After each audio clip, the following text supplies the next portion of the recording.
장관께 질의드리겠습니다.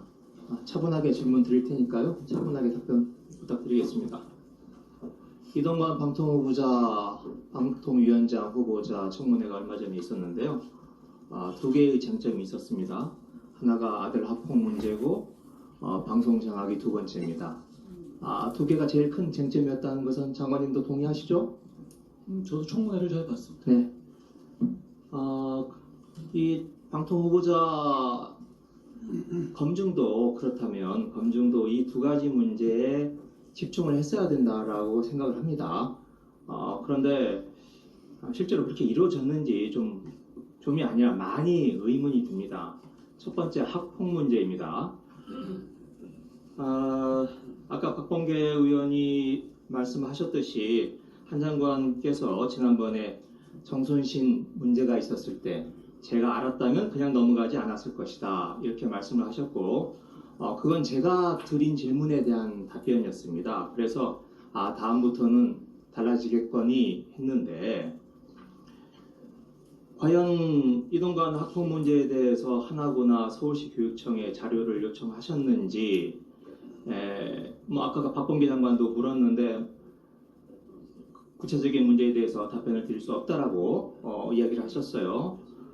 그래서 제가 이 자리에서 장관한테 묻고 싶지는 않고요. 말씀 안 하시는데 PPT 하나 좀 봐주시겠어요? 제가 그래서 하나부와 서울시 교육청에 물어봤어요. 법무부 인사정보금정단에서 자료를 요청한 적이 있느냐? 그랬더니 하나부 답변이 위 내용과 관련한 요청이 없었고 이에 따라 본교는 어떠한 자료도 제출한 사실이 없습니다. 이렇게 답변을 했고 서울시 교육청도 마찬가지입니다. 그래서 상식적으로 요청을 안 했구나 이렇게 그냥 제가 추정할 수밖에 없습니다. 답변을 드릴까요? 아니요. 이것까지 하고 들어보세요. 다음에 이제 이 방송 장악 문제인데 방송 장악에서도 제일 심각한 문제가 이제 국정원을 동원한 문제예요. 그러면 이 문제를 검증하려면 국정원에 자료를 요청했어야 될 걸로 보이는데 제가 정보위 소속입니다. 그래서 엊그제 정보위에 가서 제가 이 문제를 질의를 했어요.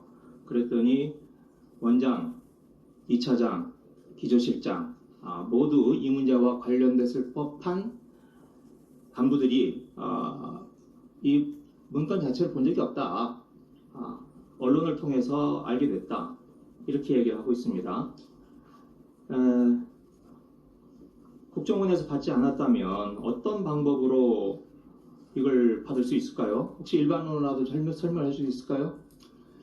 역시 일반론으로 말씀드리겠습니다. 저는 개별적인 사안에 대해서 제가 설명드릴 수는 없고 그리고 그건 역대 어느 정도 마찬가지고 그런 식으로 인사검증을 할 수가 없습니다. 그런데 자료를 받는 방식은 굉장히 여러 가지가 있죠. 그리고 좀 이 착오를 일으키시면 안 될 부분이 인사검증이라는 것은 수사나 어떤 사찰이 아닙니다. 우리가 어디다가 기관이라든 이런 데다 뭘 내놓으라고 할 수 있는 문제는 아닙니다. 그렇지만 제가 구체적인 이동관 후보자에 관한 걸 제가 다 말씀드렸지만 그 청문회 과정에서 지금 말씀하신 내용들에서 충분히 공박이 오고 갔다고 생각합니다. 예를 들어서 저희가 그걸 놓치고 모르고 넘어갔다는 문제가 알겠습니다. 네. 그때 잘 물어보시지 그랬어요. 네네.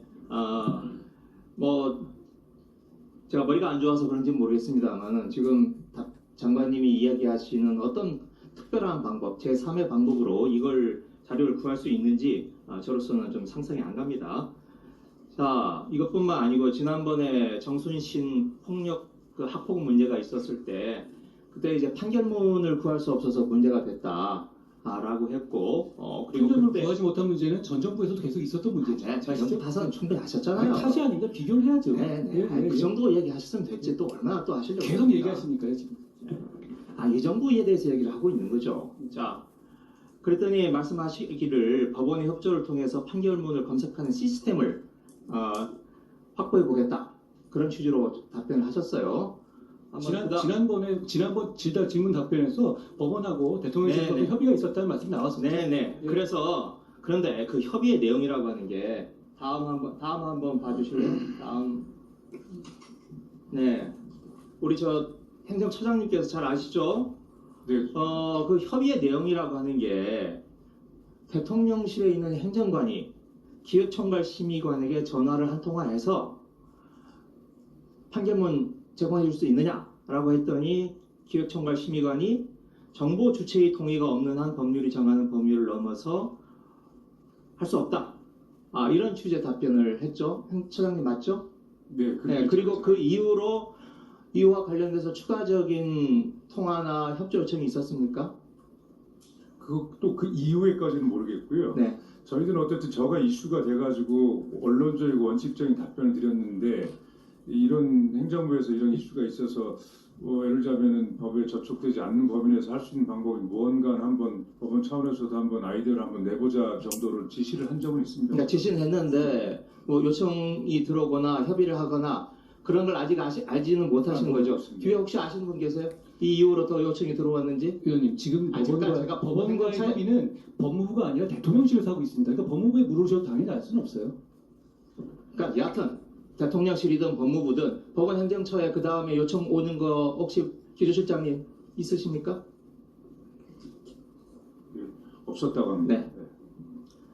네. 장관께서 이렇게 말씀을 하셨는데 그냥 대통령실 행정관이 전화 한 통화하고 그걸로 할 일 다 했다라고 하는 게 제가 이 인사정보검증단에서 장관님께서 여러 번 얘기를 하셨잖아요. 아까 전 정부 정말 입이 닳도록 전 정부하고 비교를 하면서 전 정부 우습게 하시잖아요. 아니 그걸 비교는 우습게 이승만 안 정부랑 하는 당연히 전 정부도 정부를 해야죠. 이런 식의 그 인사검증은 한 적이 없어요. 그리고 미국까지 다녀오시면서 FBI식의 인사정보검증단을 도입하겠다, 선진기법을 도입하겠다, 대통령께서도 하신 말씀인데 그 지난 전 정부에서도 평가절하하는 전 정부에서도 이렇게 국민적인 관심이 쏟아지는 두 가지 쟁점에 대해서 이렇게 그냥 넘어가는 것 이게 이게 있을 수 있는 겁니까? 의원님 기억력이 없으시네요. 판결을 못 받아가지고 모른다고 했던 거는 전 정부 많이 있었고요. 제가 비교를 하는 이유는 이겁니다. 아니 그럼 당연히 행정이라든가 이런 거가 형상되고 아닌 여부를 그러면 지난 정부랑 비교하지 그 전 정부랑 비교합니까? 행정의 목표는 완벽한 절대적인 수치가 있는 것도 아니기 때문에 비교는 필요한 거라는 말씀을 드리는 거고요. 의원님이 계속 말씀하시니까 말씀드리는 거예요. 네. 그리고 아까 말씀하신 것 중에서 자료를 얻을 방법은 당연히 많이 있는 것이고요. 그 여러 가지 제가 청문회 과정에서 저희가 무슨 놓친 거라든가 이런 부분이 있으면 모르겠지만 충분히 말씀을 하시지 않았습니까? 거기서 충분히 잘 말씀하셨고 그거 여부를 국민들께서 보고 판단하시지 않을까 싶습니다. 네. 소병철